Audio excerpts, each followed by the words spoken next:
We welcome Chaz Waters right now. He's in Boston. How you doing there, counselor? Good to see you, sir. Billy, how are you? I'm terrific. Thank you so much.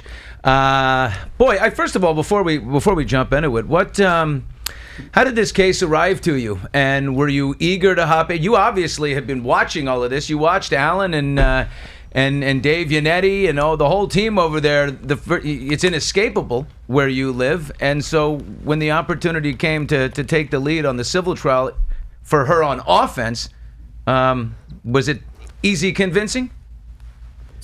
Yeah, and Billy, absolutely inescapable not to have your eyes glued on this case for the last couple of years.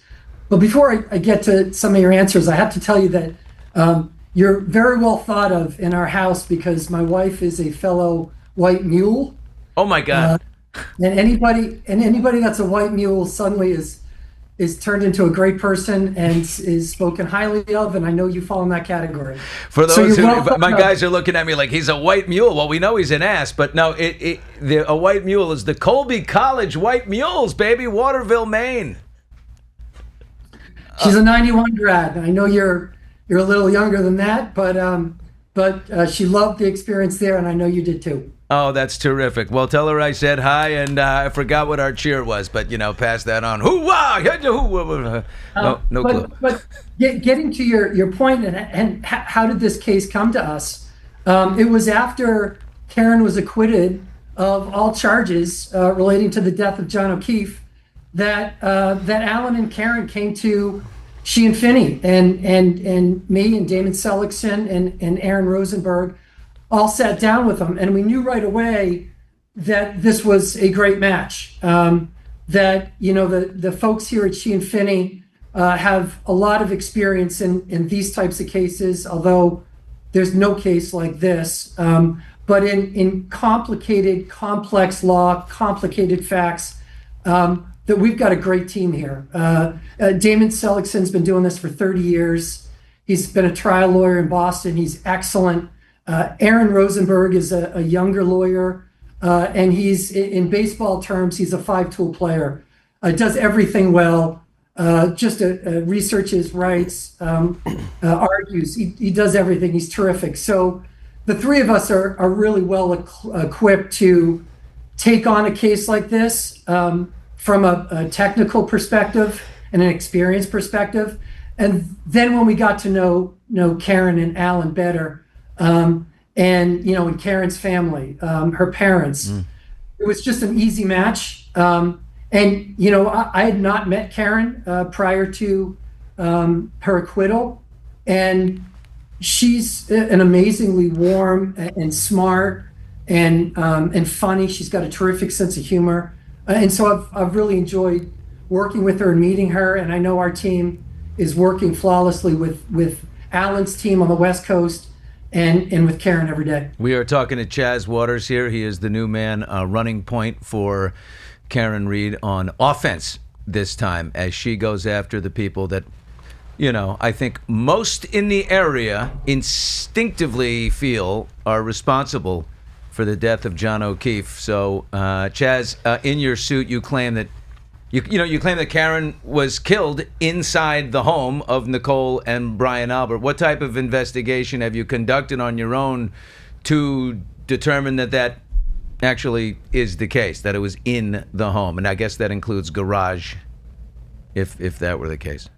Yeah. The complaint sets it all out, Billy. And the complaint is very detailed. And really, it's John O'Keefe's body that dictates where he was killed. He had lacerations and bruises to his face and his eyes. He had dog bites and scratches on his right arm and forearm. He had a gash in the back of his head from a lead surface, from being assaulted and pushed back, and a gash from a ridged lead surface created that ultimately killed him. Billy, there is no ridged surface on the front lawn at 34 Fairview.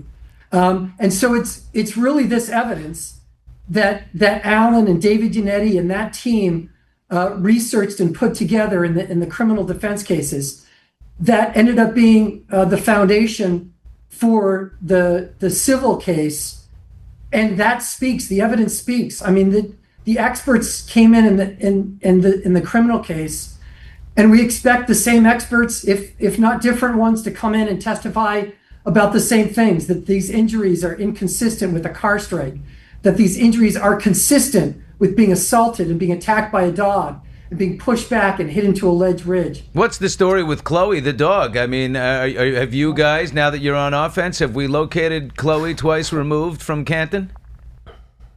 So I'm glad you mentioned that, and I don't know if Alan's still sitting there, but yeah, one of the things that has been, I'm sure, very frustrating to Alan and David in the criminal defense case is that they had an inability to take depositions. There was no depositions as a matter of right. They couldn't subpoena as a matter of right. In other words, they couldn't call people in to sit down at a desk and ask them questions under oath and get their answers, not in front of a jury, but get their answers and then follow up, and then pursue lines of questioning and pursue theories. David and Alan were stuck with whatever the prosecution gave them and whatever the state investigation, the state police investigators gave them. And so they were quite hamstrung, and they did obviously a masterful job in defense, but they were hamstrung in defending Karen because they didn't have all these tools, which is absurd. Could Judge Beverly Cannoni have herself, executive order just said, of course you can, and change the rules? Or did she, or did she just keep it that way to keep them hamstrung? Well, I think Alan can talk more specifically about Judge Cannoni's rulings. From an outsider looking into that criminal case, I know that they tried to pursue statements from these witnesses, evidence from these witnesses, getting subpoenas out. And I know they tried in every effort they could possibly think of to try to get more information. And in most ways, I understand it was unsuccessful. Now, why I bring that up now, Billy? Because we have the opportunity to do that. We're going to sit down with Michael Proctor. We're going to ask him some questions under oath. We're going to sit down with Trooper Buchanan and Tully and Jen McCabe and Matt McCabe and Brian Higgins.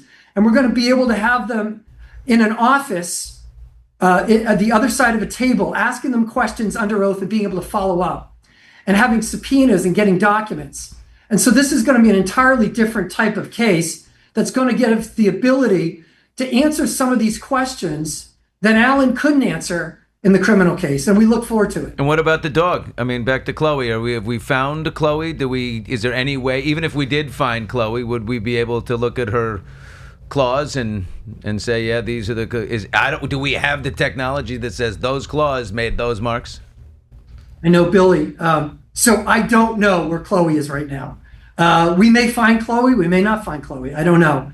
But in raising Chloe, I think you identified some of the real problems and some of the challenges we're going to face with this case.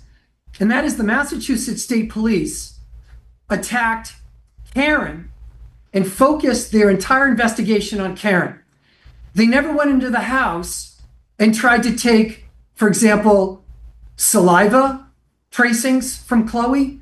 They never did any investigation on Chloe or trying to match the clear dog bites and scratches on the arm of John O'Keefe to Chloe. They ignored that. And so I understand that the family moved Chloe away and that Chloe is somewhere out of state, but somewhere.